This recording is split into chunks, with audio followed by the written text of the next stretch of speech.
L'Autorité des marchés financiers.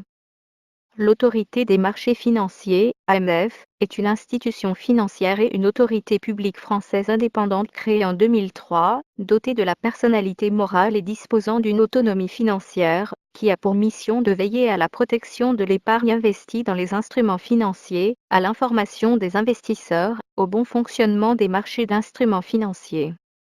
Elle apporte son concours à la régulation de ces marchés aux échelons européen et international.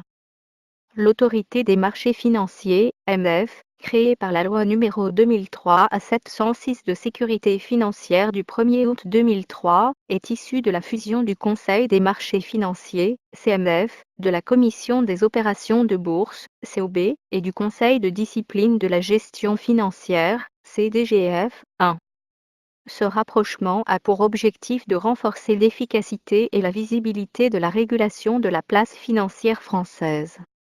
L'AMF régule les acteurs et produits de la place financière française, les marchés financiers, leurs infrastructures et les marchés de quotas d'émission de gaz à effet de serre, les sociétés cotées, les intermédiaires financiers autorisés à fournir des services d'investissement ou des conseils en investissement financier, établissements de crédit autorisés à fournir des services d'investissement, entreprises d'investissement, sociétés de gestion de portefeuille, conseillers en investissement financier, démarcheurs, les produits d'épargne collective investis dans des instruments financiers. Pour remplir ses missions, l'Autorité des marchés financiers édicte des règles, autorise les acteurs, vise les documents d'information sur les opérations financières et agrée les produits d'épargne collective, surveille les acteurs et les produits d'épargne soumis à son contrôle, mène des enquêtes et des contrôles, dispose d'un pouvoir de sanction, informe les épargnants et propose un dispositif de médiation. L'article L621-1 du Code monétaire et financier, noté ici CMF, dispose que l'autorité des marchés financiers est une autorité publique indépendante, une autorité administrative indépendante dotée de la personnalité morale. Elle est donc investie de prérogatives de puissance publique et peut tester en justice et toute personne juridique peut agir contre elle. L'Autorité des marchés financiers est composée d'un collège, principal organe décisionnel de l'AMF, il est présidé par le président de l'AMF, et d'une commission des sanctions indépendante. L'AMF dispose de services dirigés par un secrétaire général. Aucun membre de l'Autorité des marchés financiers ne peut délibérer dans une affaire dans laquelle lui-même ou, le cas échéant, une personne morale au sein de laquelle il a, au cours des 2 années précédant la délibération, exercé des fonctions ou détenu un mandat, a ou a eu un intérêt au cours de la même période. Il ne peut davantage participer à une délibération concernant une affaire dans laquelle lui-même ou, le cas échéant, une personne morale au sein de laquelle il a, au cours des 2 années précédant la délibération, exercé des fonctions ou détenu un mandat, représenté une des parties intéressées au cours de la même période. Les membres, les personnels et préposés de l'Autorité des marchés financiers ainsi que les experts nommés dans les commissions sont tenus au secret professionnel.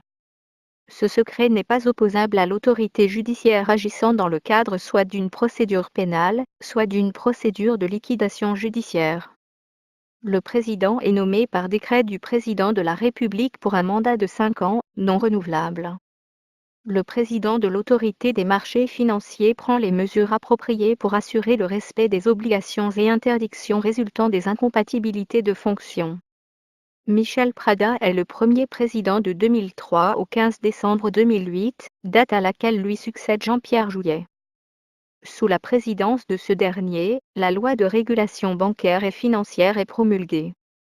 Elle lui confère, ainsi qu'à l'autorité qu'il préside, de nouvelles prérogatives et missions. Plusieurs réformes au sein de l'autorité sont ainsi mises en application au niveau des sanctions, publicité des sanctions, relèvement du plafond des amendes, mise en place du principe de transaction, droit du collège à faire appel des décisions de la commission des sanctions et au niveau de la défense, davantage de place laissée au débat contradictoire. En juillet 2012, après une présidence de l'AMF par intérim assurée par Jacques Delma-Marsalais, les commissions parlementaires compétentes donnent leur feu vert à la nomination de Gérard Amex à la tête de l'AMF, en remplacement de Jean-Pierre Jouyet. Il est nommé président de l'AMF par un décret en date du 1 août. Commissaire du gouvernement. L'article L621-3 y dispose que le commissaire du gouvernement auprès de l'autorité des marchés financiers est désigné par le ministre chargé de l'économie. Il siège auprès de toutes les formations sans voix délibérative. Les décisions de la commission des sanctions sont prises hors de sa présence. Il peut, sauf en matière de sanctions, demander une deuxième délibération dans des conditions fixées par décret en Conseil d'État. Médiateur.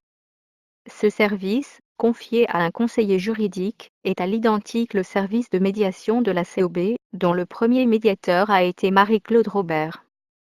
Actuellement, le médiateur de l'AMF est un magistrat en détachement depuis novembre 2011, Madame Marielle Cohen-Branche. Services, personnel et budget. Les services et personnels sont dirigés par le secrétaire général de l'AMF. La fonction est successivement occupée par Gérard Amex puis Thierry Franck à compter du 1er mars 2009. Les moyens de l'institution ont été renforcés et elle compte environ 450 collaborateurs en 2016. Celui-ci est nommé par le président de l'AMF après avis du collège et après agrément du ministre de l'économie. Le personnel, nombreux, est composé pour partie d'agents contractuels de l'État et pour partie d'agents à statut de droit privé. L'AMF est dotée d'une véritable autonomie financière. Son budget est arrêté par le collège sur proposition du secrétaire général. Les dispositions de la loi du 10 août 1922 relatives à l'organisation du contrôle des dépenses engagées ne lui sont pas applicables. Elle perçoit le produit des taxes établies à l'article L621-5-3.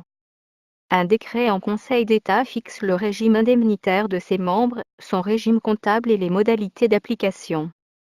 En 2010, sous l'impulsion de Jean-Pierre Jouyet, les ressources de l'AMF sont augmentées par le Parlement afin qu'elle puisse assurer les nouvelles missions conférées par le législateur dans la loi de régulation bancaire et financière et pour qu'elle puisse s'adapter aux nouvelles technologies utilisées sur les marchés financiers.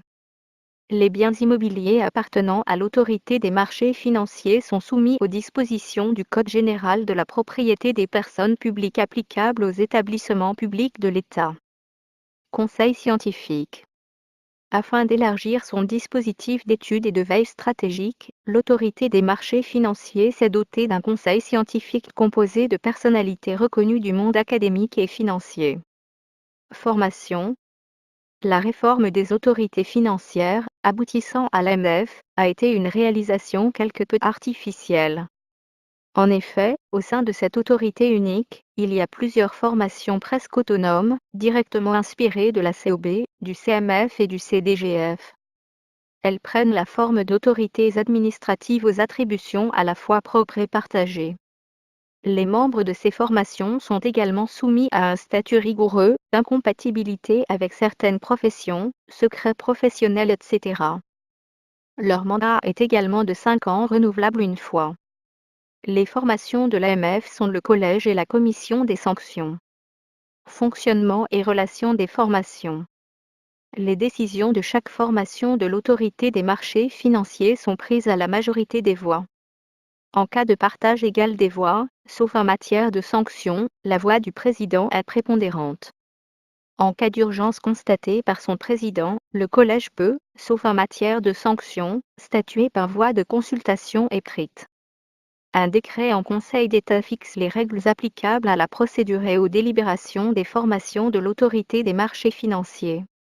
L'autorité des marchés financiers détermine dans son règlement général les modalités de mise en œuvre de ces règles.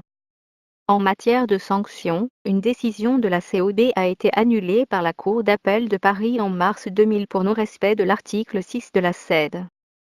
C'est pourquoi le législateur a instauré une séparation entre collège et commission des sanctions pour respecter l'article 6 de la CED concernant les règles du procès équitable selon lesquelles ceux qui déclenchent les poursuites, qui instruisent, en l'espèce le collège de l'AMF, et ceux qui statuent sur la culpabilité et la sanction, en l'espèce la commission des sanctions de l'AMF, ne doivent pas être les mêmes personnes.